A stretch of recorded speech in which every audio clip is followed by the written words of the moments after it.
পাহাড়ে অশান্তি চলতেছে, আপনারা সবাই জানেন সমস্যাটা কত বড় আর আমাদের এটা কিভাবে ট্যাকেল করা উচিত তাই নিয়ে আমার নিজস্ব মতামত বলবো আজকে। যদিও আমি দেখতে পারতেছি আমার পাঠক দর্শকদের বেশিরভাগ অংশই একটা মতামত অলরেডি নিয়ে ফেলছেন, কিন্তু আমরা সব মতকে বিবেচনায় নিয়ে একটা সমাধানের দিকে আগাবো। এইটা মানতে তো আমাদের কোনো অসুবিধা নাই, তাই না, যে পার্বত্য চট্টগ্রামের সমস্যা জটিল। আর এটাও মানতে অসুবিধা নাই যে এই সমস্যার সমাধান আমাদের করতেই হবে। আমাদের ভুলে গেলে চলবে না পার্বত্য চট্টগ্রাম বাংলাদেশের সার্বভৌম সীমানার মধ্যে, আর পার্বত্য চট্টগ্রামের বাসিন্দারা বাংলাদেশের নাগরিক। এটা মাথায় নিয়ে চিন্তা করলে সমস্যার সমাধান খুব সহজ হয়ে যাবে। আগে আমরা পার্বত্য চট্টগ্রামের সেই অশান্তির ইতিহাসটা একটু দেখে আসি, তাছাড়া আমরা বুঝবো না কোথায় থেকে এটা শুরু হইলো, কে এটা বড় করলো, আর কোন মাথামোটা রাজনৈতিক নেতার কারণে আজকে পাহাড়ের অশান্তি। আসেন ইতিহাসটা একটু দেখে আসি। বাংলাদেশের পাহাড়ি তিনটা জেলা, রাঙামাটি, বান্দরবন আর খাগড়াছড়ি, যেটাকে চিটাগাং হিল ট্র্যাক্টস বলা হয়, সেটা নিয়ে 1971 সালের পর থেকে একটা অশান্তি চলে আসতেছে। এই অশান্তির কারণ কি, এর ব্যাপকতা কত দূর, আর এর সমাধানই কি? হিল ট্র্যাক্টস অশান্ত হয় 71 সালের পর, নতুন বাংলাদেশের সংবিধান প্রণয়নের সময় থেকে, আর একটু ভালো করে বলা যেতে পারে যে 1971-এর যুদ্ধের সময় থেকে। এই নিয়ে সাপ্তাহিক বিচিত্রায় 1984 সালে চিন্ময় মুৎসিদ্দি একটা আর্টিকেল লিখে খুব সাড়া ফেলছিল। সে আর্টিকেলটার শিরোনাম ছিল পার্বত্য চট্টগ্রাম অশান্ত কেন। এইটা সাহেব পাতাটা একটু দেখা। উনি লিখতেছেন, 72-এর শাসনতন্ত্র প্রণয়ন পর্যন্ত সংসদ সদস্য মানবেন্দ্র নারায়ণ লারমা উপজাতি জনগণের বঞ্চনা সংকটের অবসান ঘটাবার শাসনতান্ত্রিক রূপকল্পের জন্য প্রচেষ্টা চালান, কিন্তু উপজাতি জনগণের জন্য কোনো প্রকার শাসনতান্ত্রিক নিরাপত্তা আদায়ে তিনি ব্যর্থ হন। জনসংহতি সমিতির অনেক নেতাকর্মী এমন মত পোষণ করেন যে শান্তিপূর্ণ গণতান্ত্রিক পথে পার্বত্য চট্টগ্রামের উপজাতি সমস্যার সমাধান হতে পারে না। অন্যদিকে মুক্তিযোদ্ধা নামধারী এক শ্রেণীর বাঙালি পার্বত্য চট্টগ্রামে ত্রাসের রাজত্ব চালায় যাচ্ছিল, হত্যা, লুণ্ঠন, নারী ধর্ষণ, জমি দখল ইত্যাদি চালাচ্ছিল নির্বিবাদে। বারবার জানানো সত্ত্বেও এইসব নৃশংস কর্মকাণ্ড দমনের চেষ্টা সরকারিভাবে করা হয়নি। তাহলে শুরু হয়েছে 1971 সাল থেকে। ইন্ডিয়া মনে করতো যে এইখান থেকে সেভেন সিস্টার্সে অস্ত্র যায় মিজো বিচ্ছিন্নতাবাদীদের কাছে, তাই এদিক দিয়া রয়ের তত্ত্বাবধানে স্পেশাল ফ্রন্টিয়ার ফোর্স পাঠায়। 1971-এর সাথে ছিল মুজিব বাহিনী। তারা সাধারণ মানুষকে মাইরা কাইটা গ্রামের পর গ্রাম জ্বালায় দেয়। এটা আমি আলাপ করছি আগের একটা এপিসোডে, এই যে এপিসোড দেখে নিয়েন, তাও আলাপটা আবার করি। আসেন দেখি 1971 থেকে কিভাবে এই অশান্তিটা শুরু হইল। ভারতের তরফ থেকে বাংলাদেশের মুক্তিযুদ্ধে সংশ্লিষ্টতার একটা বড় উপাদান ছিল একটা বিশেষ বাহিনীকে পার্বত্য চট্টগ্রাম দিয়ে অপারেশনে পাঠানো। এইটা করতে চাইছিল। এই বাহিনীর নাম ছিল স্পেশাল ফ্রন্টিয়ার ফোর্স। এটা ছিল রয়ের একটা ফোর্স। জেনারেল উবান ছিলেন এই ফোর্সের প্রথম ইন্সপেক্টর জেনারেল। 1962 সালের শেষ দিকে এই ফোর্সটা গড়ে ওঠে। 71 সালে এই জেনারেল উবানই ছিল মুজিব বাহিনীর প্রশিক্ষক। মুজিব বাহিনী কি ছিল জানেন তো? ছাত্রলীগ, যুবলীগ, আওয়ামী লীগের যৌথ গেরিলা বাহিনী। এটা কিন্তু যুদ্ধ করেনি। আর আজকে তারা মুক্তিযুদ্ধের সিপাহসালার হয়ে গেছে। এই যে ফজা পাগলা, এও মুজিব বাহিনীর কমান্ডার ছিল। উবান শুধু মুজিব বাহিনীর প্রশিক্ষক ছিল না, রক্ষী বাহিনীরও প্রশিক্ষক ছিল। পার্বত্য চট্টগ্রামের চূড়ান্ত অপারেশনের সময় কেবল মুজিব বাহিনী না, স্পেশাল ফ্রন্টিয়ার ফোর্সের নামের ওই আনকনভেনশনাল বাহিনীকে ভারতীয়রা পার্বত্য চট্টগ্রাম দিয়ে বাংলাদেশে ঢুকায় দেয়। এই ফোর্সের দায়িত্ব ছিল চট্টগ্রামে ভারত নিয়ন্ত্রিত মিজোরাম এবং নাগাল্যান্ডের স্বাধীনতা সংগ্রামীদের খুঁজে বের করা এবং নিশ্চিহ্ন করে দেওয়া। এখানেই শেষ না। এই মুজিব বাহিনীর ট্রেনিং এর টাকা কে দিছিল জানেন? অনেক সারপ্রাইজ। এই মুজিব বাহিনীর ট্রেনিং এর সমস্ত অবকাঠামো, প্রশিক্ষণ সহায়তা দিছিল মার্কিন গোয়েন্দা সংস্থা সিআইএ, এবং এই সিআইএ এর টাকাটা আসছিল ইসরায়েল থেকে। ইসরায়েল থেকে মুজিব বাহিনীর প্রশিক্ষণ কাজে ব্যবহৃত দেরাদুনের অবকাঠামোর প্রায় সবই সিআইএ এর টাকা, যেটা আসলে আসছিল ইসরায়েল থেকে। এবং এই অবকাঠামোটাকে ব্যবহার করা হয় স্পেশাল ফোর্সকে প্রশিক্ষণ দেওয়ার জন্য। হাসিনা কথায় কথায় এখন আমেরিকারে গেলায়, ইসরায়েলকে গেলায়, তাই না? কারণ আমেরিকা ট্রেনিং এ মধু আসছিল। আওয়ামী লীগ প্রচার করে না যে আমাদের মুক্তিযুদ্ধের বিরোধিতা করেছিল আমেরিকা, বলে না দেখেন ট্রেনিং তাইলে কেন দিছিল? ট্রেনিং দিছিল যেন এই মুক্তিযুদ্ধ বামপন্থীদের হাতে চলে না যায়। যাই হোক, স্পেশাল ফ্রন্টিয়ার ফোর্সের সাথে মুজিব বাহিনীর পার্বত্য চট্টগ্রাম দিয়ে অভিযান শুরু হয় নভেম্বরের শেষে। ওরা ত্রিপুরা রাজ্য থেকে পার্বত্য চট্টগ্রামের পানছড়িতে প্রবেশ করে। তো চাকমারা ভাবে যে বাহ, এরা তো আসছে আমাদের স্বাধীন করে দিতে। ওরা অভ্যর্থনা জানাইতে চায়। একটা খাসিও সাথে নিয়ে গেছিল। মুজিব বাহিনী আর স্পেশাল ফ্রন্টিয়ার ফোর্স এই খাসিটা নিছে, কিন্তু অভ্যর্থনাকারী যারা আসছিল সবাইকে হত্যা করছিল। এরপর তারা পানছড়ির পাহাড়ি গ্রামগুলোতে হামলা শুরু করে। বাড়িঘরে লুটপাট চালায়, আগুন লাগায় দেয়, সামনে যাকে পায় তাকেই খুন করে এবং মেয়েদেরকে ধরে ধরে ধর্ষণ করে। তাদের সেই হামলায় সেদিন পানছড়িতেই 32 জন নিহত হয়। তারপরে পানছড়ি থেকে তারা খাগড়াছড়ির দিকে রওনা হয়। যাওয়ার পথে তারা 176টা বাড়িঘর জ্বালায় দেয়। 14 ডিসেম্বরেও তারা 22 জনকে হত্যা করে, পাহাড়ি জন। এই ছিল আওয়ামী লীগের মুজিব বাহিনীর মুক্তিযুদ্ধ। এটাই তাদের কন্ট্রিবিউশন। বাংলাদেশ থেকে ভারতীয় সামরিক বাহিনী চলে যাওয়ার সময় তাদের সেনাবাহিনীর একটা ব্রিগেড কিন্তু রেখে দেওয়া হয়েছিল কক্সবাজারে, এবং ওই ব্রিগেড 1972 সালের জুলাই পর্যন্ত পার্বত্য চট্টগ্রামে অপারেশন চালায়, তারপরে দেশে প্রত্যাবর্তন করে। এবং কক্সবাজারে ভারতীয় সেনাবাহিনীর একটা ব্রিগেডের উপস্থিতি গোপন রেখেই 72-এর 12ই মার্চ জানানো হয়েছিল যে বাংলাদেশ থেকে সমস্ত ভারতীয় সৈন্য চলে যাচ্ছে। মুজিব যেদিন জয় বাংলা হয় 1975-এ, সেই সময় পার্বত্য চট্টগ্রামে অপারেশন চালানো একটা ভারতীয় হেলিকপ্টার বিধ্বস্ত হয়, মারা যায় ভারতীয় বিমান বাহিনীর কিছু কর্মকর্তা। একই দিনে 1975-এর 15 আগস্ট মুজিব আসলে মূলত পার্বত্য চট্টগ্রামকে ইন্ডিয়ার হাতে তুলে দিছে। আর সেই ইতিহাসে আর গেলাম না, কিন্তু এখন পার্বত্য চট্টগ্রাম নিয়ে ইন্ডিয়ার পরিকল্পনা কি, আসেন সেটা একটু বুঝে দেখি। ইন্ডিয়ার একটা দুর্বল জায়গা আছে না, চিকেন নেক বইলা, যেটা দখল নিতে পারলে 7 সিস্টার আলাদা করে দেওয়া যাবে। ইন্ডিয়া সেটা নিয়ে সবসময় প্যারার মধ্যে থাকে। আমাদেরও একটা উইক জায়গা আছে, সেটা হইতেছে ফেনী, যা আমাদের বাংলাদেশের মূল ভূখণ্ডের সাথে পার্বত্য চট্টগ্রাম এবং চট্টগ্রামকে যুক্ত করছে। ওই জায়গা দিয়ে পার্বত্য চট্টগ্রামকে আলাদা করে যদি দিতে পারে ইন্ডিয়া, তাহলে চিকেন নেক নিয়ে তার না ভাবলেও চলবে। সে মুফতে একটা সমুদ্র বন্দর পেয়ে যায়। তাই সে পার্বত্য চট্টগ্রামের সব বিচ্ছিন্নতাবাদীদেরকে অকাতরে সাপোর্ট দেয়, শান্তি বাহিনীকে সাপোর্ট দিছে। তারা জানে পার্বত্য চট্টগ্রাম যদি বিচ্ছিন্ন হয়ে একটা আলাদা রাষ্ট্র হয়, তাহলে এই ল্যান্ড লক একটা অতি ক্ষুদ্র অল্প জনগোষ্ঠীর ভূখণ্ডে ইন্ডিয়ার উপরে পুরো নির্ভর করা ছাড়া কোনো উপায় নেই। আর ওই অংশটা ইন্ডিয়া খাইয়া ফেলতে কোনো সমস্যা হবে না। তবে আমরা এই সমস্যার কথা সবাই জানি কম বেশি। কিন্তু দ্বিতীয় সমস্যাটা কি, এটা খুব জটিল এবং কম আলোচিত। সেই প্রসঙ্গে আমি আরেকটা আলোচনা করে নিই, আপনাদের বুঝতে সুবিধা হবে। হংকং আর চায়না মেনল্যান্ড, এই দুইটা ভূখণ্ড একই দেশের, কিন্তু সিস্টেম আলাদা। হংকং অশান্ত না? আপনি একটা দেশের দুইটা সিস্টেম করলে সেটা অশান্তির বীজ হয়ে থাকে। কারণ দেশ বা রাষ্ট্র একটা শরীরের মতো, এটা একটা রাজনৈতিক অর্থনৈতিক সংহতির দরকার আছে। ইকোনমিক সিস্টেম আলাদা হইলে রাজনৈতিক সংহতি রক্ষা করা দুরূহ হয়ে যায়। কার্ল মার্কস বলছেন যে রাজনীতি হইতেছে অর্থনীতির ঘনীভূত রূপ। একটা দেশের ইকোনমি যেমন, রাজনীতিও তেমন। তো পার্বত্য চট্টগ্রামের ইকোনমি কি আলাদা? হ্যাঁ, আলাদা। ওদের বর্তমান ভূমি মালিকানা ব্যবস্থা খুব জটিল এবং বহুমুখী কাঠামোর উপর প্রতিষ্ঠিত, যা ঐতিহাসিক, সামাজিক এবং সাংস্কৃতিক এবং প্রশাসনিক কারণগুলোর একটা মিশ্রণ। এটা প্রধানত 3টা স্তরে বিভক্ত। একটা হচ্ছে ঐতিহ্যবাহী ভূমি মালিকানা ব্যবস্থা, এটা সবচেয়ে বড় ভূমি ব্যবস্থাপনা। আনুমানিক 50 থেকে 60% জমি ঐতিহ্যবাহী ভূমি ব্যবস্থাপনার মধ্যে পড়ে। 2 নম্বর হইতেছে জনজাতি ভিত্তিক মালিকানা। পার্বত্য অঞ্চলের প্রধান জনগোষ্ঠী যেমন চাকমা, মারমা, ত্রিপুরা এবং অন্যান্য উপজাতি গোষ্ঠীগুলো তাদের নিজস্ব ঐতিহ্যবাহী ভূমি ব্যবস্থাপনা পদ্ধতি অনুসরণ করে। এই ব্যবস্থায় জমির মালিকানা সাধারণত পরিবার বা গোষ্ঠীর মধ্যে থাকে এবং এটা মৌখিক ঐতিহ্য এবং নিয়মের ভিত্তিতে পরিচালিত হয়। জমি ভোগ দখল এবং ব্যবহার করার অধিকার আছে, কিন্তু তা প্রায় আইনগতভাবে নথিভুক্ত নয়, কোনো দলিল নাই। 3 নম্বর হইতেছে জুম চাষের জমি। পাহাড়ি অঞ্চলে জুম চাষের জন্য ভূমি ব্যবহার করা হয়, যা স্থানীয় জনজাতির একটা ঐতিহ্যবাহী কৃষি পদ্ধতি। এইখানে জমি ব্যক্তিগত মালিকানার অধীনে না, বরং এটা গোষ্ঠীগত ব্যবস্থাপনায় পরিচালিত হয়। এটা গেল পাহাড়িদের নিজস্ব মালিকানা পদ্ধতি। 2 নম্বর আছে সরকারি ভূমি মালিকানা। এর মধ্যে আছে সরকার ঘোষিত রিজার্ভ বন। পার্বত্য চট্টগ্রামের বড় একটা অংশ রিজার্ভ ফরেস্ট এবং সংরক্ষিত বন হিসেবে ঘোষিত। এই ভূমি বন বিভাগ দিয়ে নিয়ন্ত্রিত এবং এতে চাষাবাদ বা বসতি স্থাপন নিষিদ্ধ। তবে অনেক এলাকায় স্থানীয় জনগণ ঐতিহ্যগতভাবে এই ভূমি ব্যবহার করছে। এটাও কিন্তু ভূমি বিরোধের একটা কারণ। সরকারি প্রকল্প যেমন ধরুন কাপ্তাই লেক এবং বাঁধ প্রকল্পের জন্য ব্যাপক ভূমি অধিগ্রহণ করা হয়েছিল, যা স্থানীয় জনগণের ভূমি হারানোর অন্যতম কারণ হয়ে দাঁড়িয়েছে। আমরা এই প্রসঙ্গে আজকে আর আলোচনা করবো না। এটা আনুমানিক 25 থেকে 30% ভূমি সংরক্ষিত বনাঞ্চলের অধীনে সরকারি ব্যবস্থাপনায় আছে। 3 নম্বর হচ্ছে আইনগতভাবে নথিভুক্ত মালিকানা। পাকা দলিলের মাধ্যমে মালিকানা। কিছু কিছু এলাকায় ব্যক্তি বা গোষ্ঠী তাদের জমির দলিল নথিভুক্ত করছে, রেজিস্ট্রি করছে। তবে এইটা পার্বত্য অঞ্চলে খুবই সীমিত এবং সমস্যাযুক্ত, কারণ অনেক জমির মালিকানার বিষয়ে সরকারি রেকর্ড এবং স্থানীয় ঐতিহ্যবাহী নিয়মের মধ্যে সংঘাত আছে। 2001 সালে পার্বত্য চট্টগ্রাম ভূমি বিরোধ নিষ্পত্তি কমিশন গঠিত হয়, যার উদ্দেশ্য ছিল ভূমি বিরোধ সমাধান করা। তবে এটা কখনোই কার্যকরভাবে ভূমি মালিকানা সমস্যার সমাধান করতে পারেনি।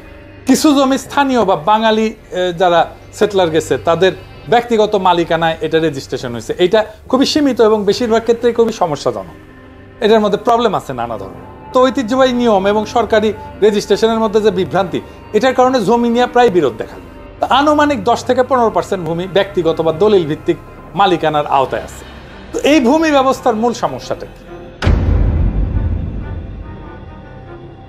পার্বত্য জনগোষ্ঠী তাদের ঐতিহ্যগত নিয়মে জমি ভোগ দখল করলেও তা প্রায়ই সরকারি আইনে স্বীকৃত।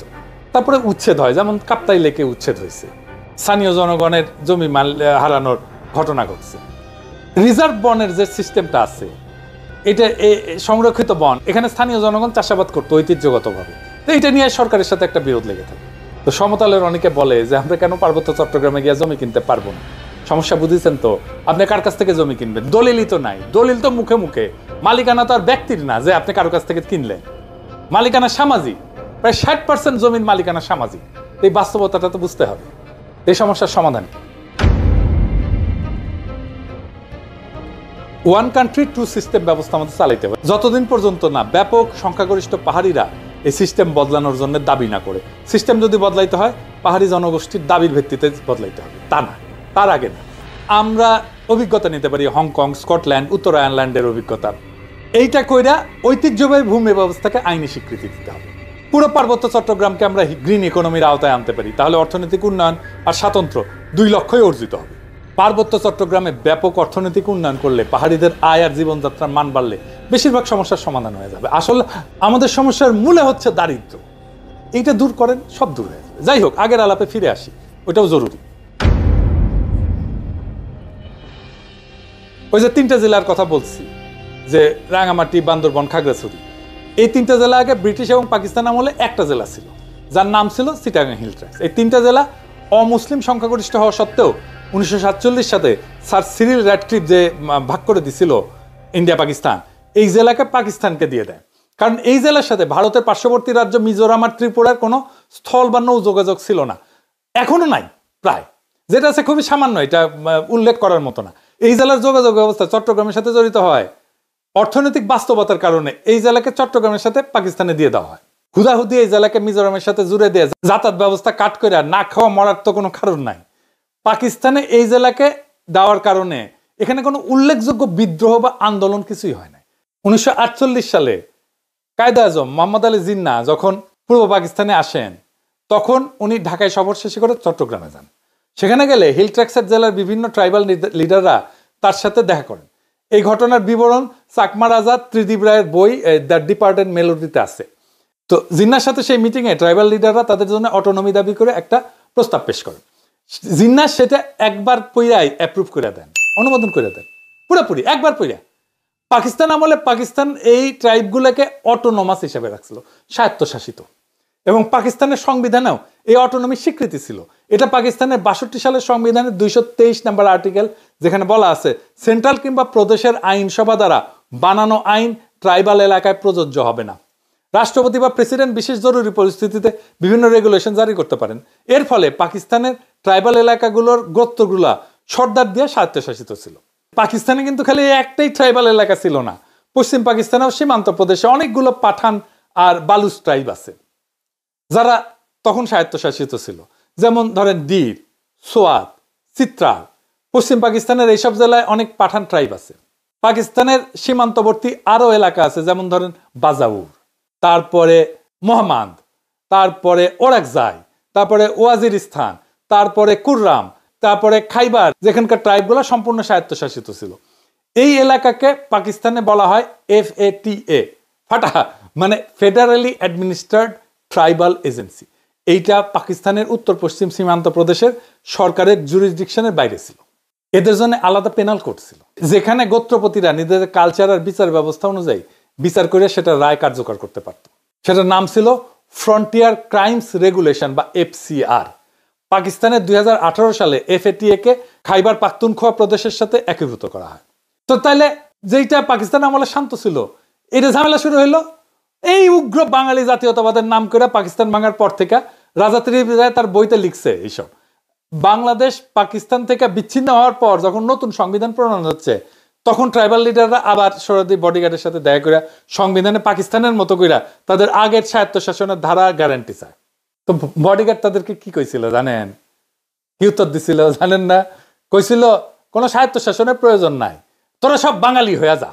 বডিগার্ড আর আওয়ামী লীগ যে কি পরিমাণে বুর্বক, বেকুব, মাথা মোটা, ফ্যাসিস্ট, এটা তার সামান্য একটা উদাহরণ।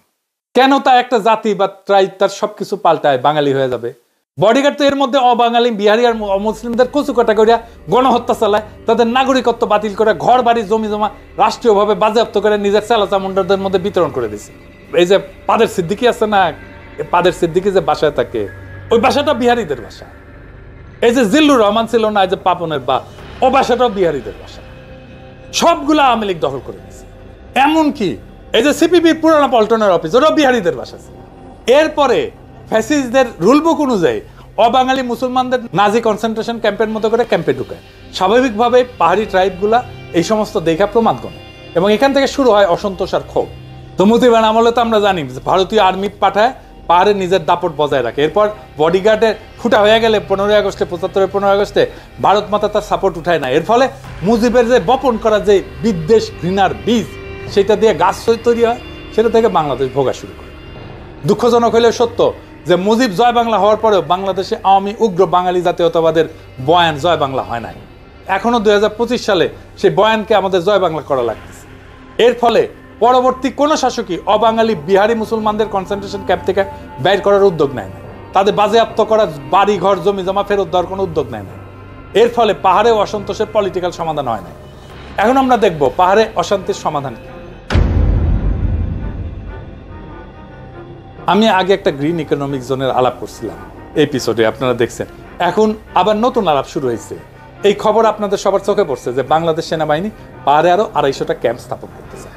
তো এটা কি ভালো হবে? এটা কি ভালো কোনো সমাধান? ফেসবুকে তো সবাই খুব বীর বাঙালি হয়ে উত্তেজিত। এইসব নিয়ে উত্তেজিত হওয়ার আগে সামরিক বাস্তবতা বুঝতে হবে।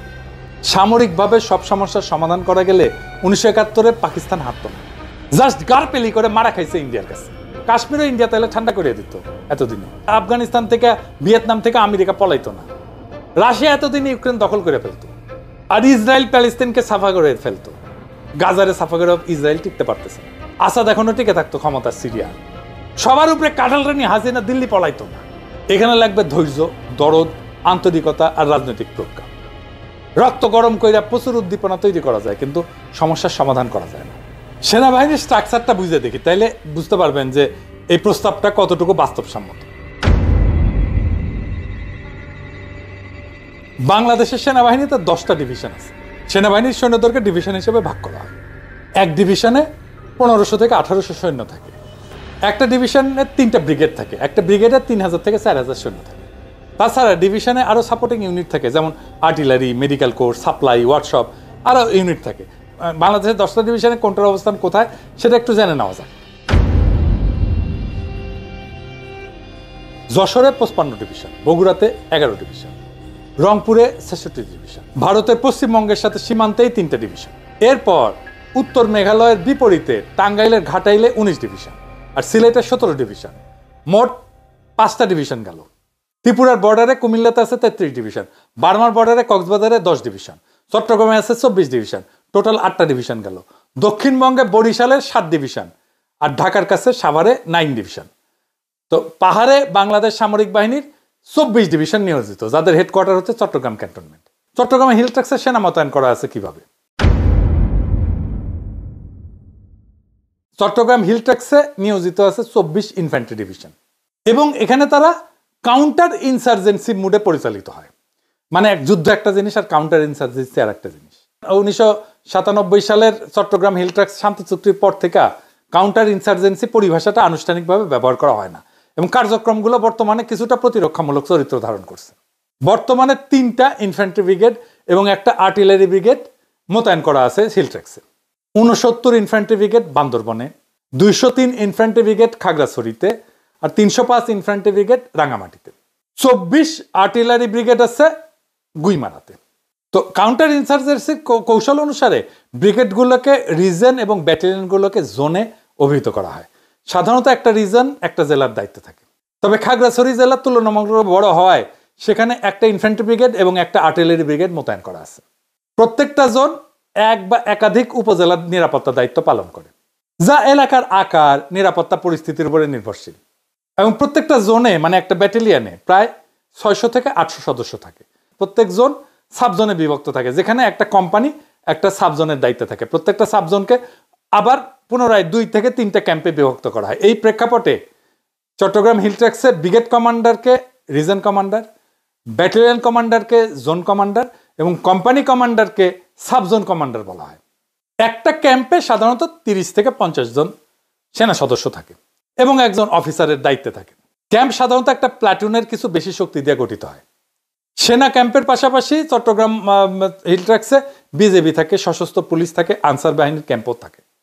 নিরাপত্তা কার্যক্রম পরিচালনার ক্ষেত্রে এইসব ক্যাম্প সেনাবাহিনীর অপারেশন কমান্ডের অধীনে থাকে।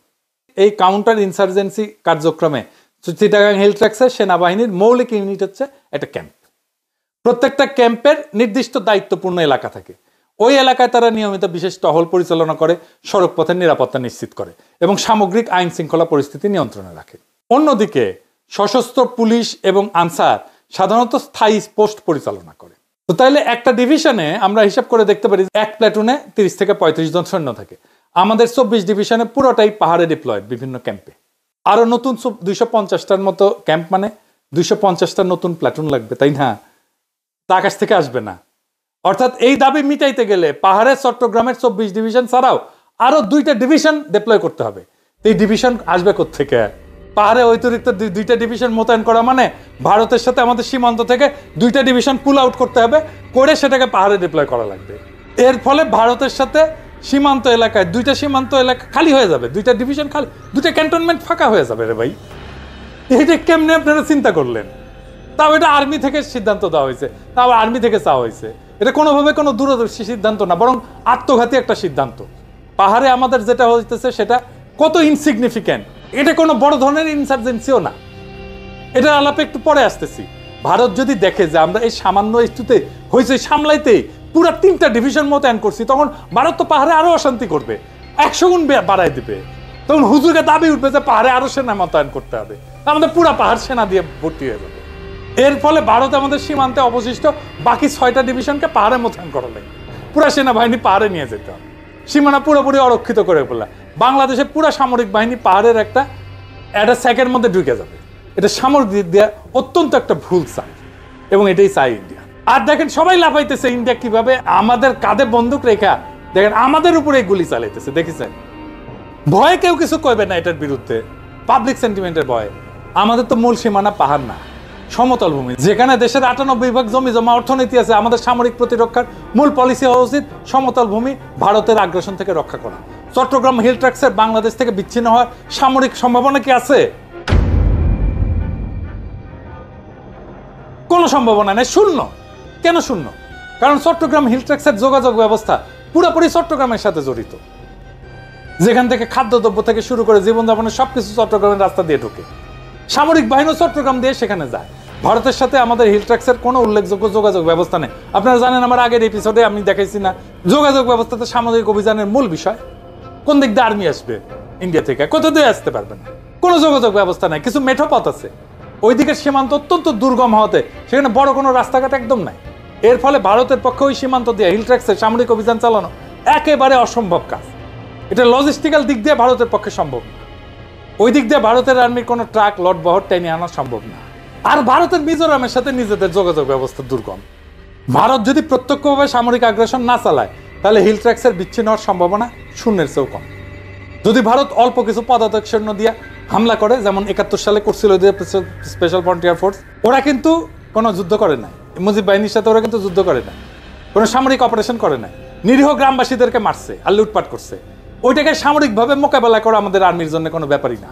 এবার দেখি পাহাড়ে যেটা হইতেছে সেটা কি ইনসার্জেন্সির কোনো স্টেজের মধ্যে পড়ে? আমার দেশের প্রতিবেদনে বলা হয়েছে চাঁদানা অপহরণ ও হত্যার সাথে জড়িত ইউপিডিএফ 2009 থেকে এ পর্যন্ত 332 জনকে অপহরণ করছে সংগঠনটা। এর মধ্যে পাহাড়িরাও ছিলেন। সর্বশেষ চট্টগ্রাম বিশ্ববিদ্যালয়ের 5 শিক্ষার্থীকে অপহরণ করার ঘটনা ঘটে। তাদের হাতে 2009 সাল থেকে এই পর্যন্ত 89 জন হত্যার শিকার হয়েছেন। যাদের মধ্যে ক্ষুদ্র নিগোষ্ঠী সদস্য যেমন আছে, তেমনি সেনাবাহিনীর 16 সদস্যও আছে। 2009 সাল থেকে এখন পর্যন্ত দীর্ঘ 17 বছরে বিদ্রোহীদের হাতে হত্যার শিকার হয়েছে 89 জন। আর সেনাবাহিনীর কতজন? 16 জন, মাত্র 16 জন।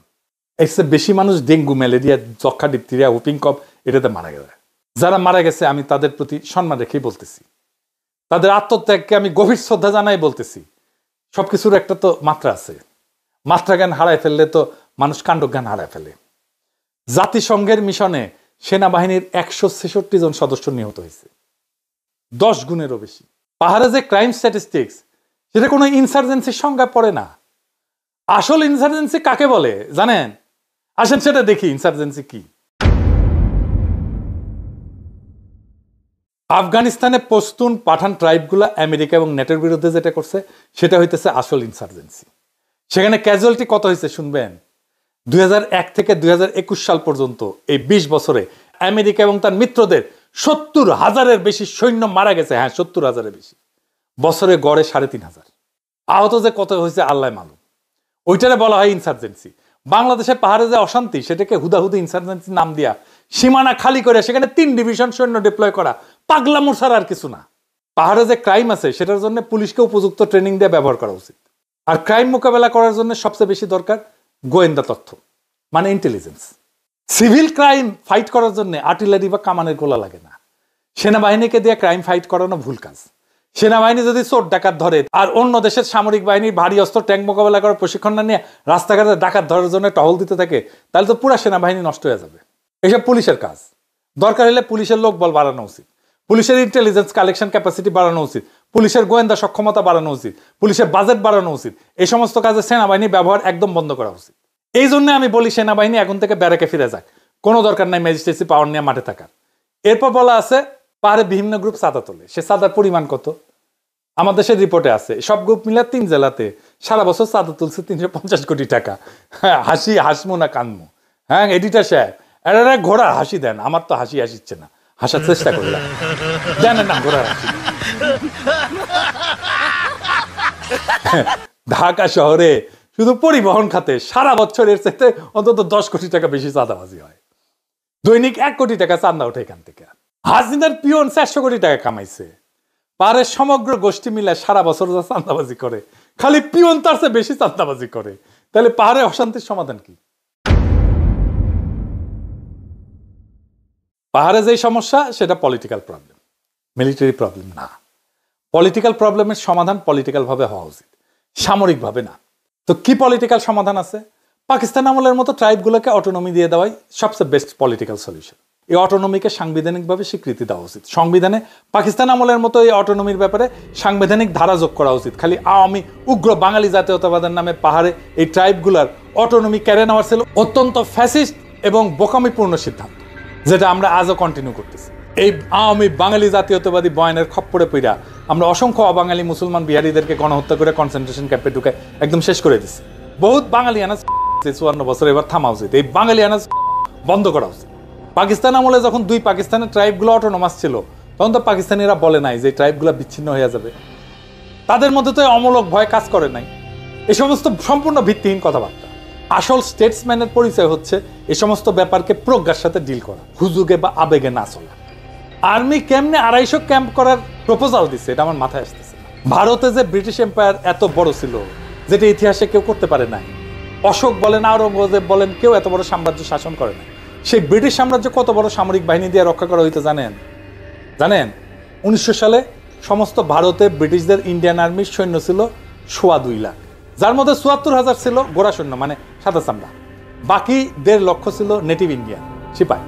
ইংরেজদের সাম্রাজ্য বানানোর পিছনে সবচেয়ে বড় কারণ হচ্ছে তাদের স্টেটসম্যানশিপ আর ডিপ্লোমেসি।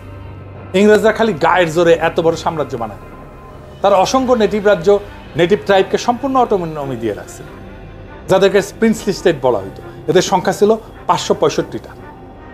বড় কিছু রাজ্য ছিল যেমন হায়দ্রাবাদ, মহীশূর, জম্মু কাশ্মীর, গোয়ালিয়র, ভোপাল। ছোট ছোট অসংখ্য রাজ্যও ছিল। আমাদের এইদিকে ছিল ত্রিপুরা আর কুচবিহার। এরকম প্রিন্সলি স্টেট ছিল। ইংরেজরা খালি এদের পররাষ্ট্রনীতি আর প্রতিরক্ষার দায়িত্ব ছিল, বাকি সবকিছুর দায়িত্ব নেটিভ রাজ্যগুলো নিজেরা নিজেদের মতো করে নিজেদের প্রথা অনুযায়ী কর তুইলা সেইটা নিজেরাই খরচ করে। ইংরেজরা এই সমস্ত রাজ্য থেকে কোনো কর নিত না, খুব সামান্য ইনসিগনিফিকেন্ট পরিমাণে একটা ট্রিবিউট নিত। তা আমি জানি এখন আপনারা এখন বলবেন যে এতদিন যে জানতাম ইংরেজরা দেশীয় রাজ্য থেকে কর তুলতো, বলিউডে লাগান বলে একটা সিনেমা হয়েছে না, এই যে কর তোলা নিয়ে ক্রিকেট খেলা, আমির খান ছক্কা মেয়েরা ম্যাচ জিতায়, হ্যাঁ, এইসব বলিউডের গালগল্প। বাস্তবে ব্রিটিশ ভারতে ইংরেজ সরকারের রাজস্ব কর তুলতো নিজেদের সরাসরি শাসন করা 11টা প্রদেশ থেকে মাত্র। সেটা দিয়ে ইংরেজরা সারা ভারতের সমস্ত খরচ চালাইত। স্যার যদুনাথ সরকারের একটা বই আছে, ইকোনমিক্স অফ ব্রিটিশ ইন্ডিয়া নাম। সেইখানে 1913 সালের বাজেটের একটা স্টেটমেন্ট দেওয়া আছে। ইংরেজদের রাজস্বের প্রধান খাত ছিল ভূমিকর, প্রায় 33%। এরপরে 28% আসতো কাস্টমস আর এক্সাইজ থেকে, মানে আকবরি শুল্ক থেকে। 17% আসতো রেল আর স্ট্যাম্প ডিউটি থেকে। আর 80% রাজস্বই 5টা খাত থেকে আসতো। লবণের উপরে একটা কর ছিল, এটা নিয়ে আবার আন্দোলন হয়েছিল। যাই হোক, সেইখান থেকে বছরে 4.5 কোটি রুপির একটু বেশি রাজস্ব আসতো, 5% মতো। এছাড়া বনভূমি থেকে কিছু ইনকাম ছিল। ইনকাম ট্যাক্স খুব সামান্য ছিল, আজকালকার মতো ইনকাম ট্যাক্সের বালাই ছিল না, ভ্যাটও ছিল না। প্রিন্সলি স্টেট থেকে যে ট্রিবিউট নিত, এইটা 61 লাখ রুপি মাত্র, অর্থাৎ রাজস্বের 1%-এরও কম। বছরে এই 86 কোটি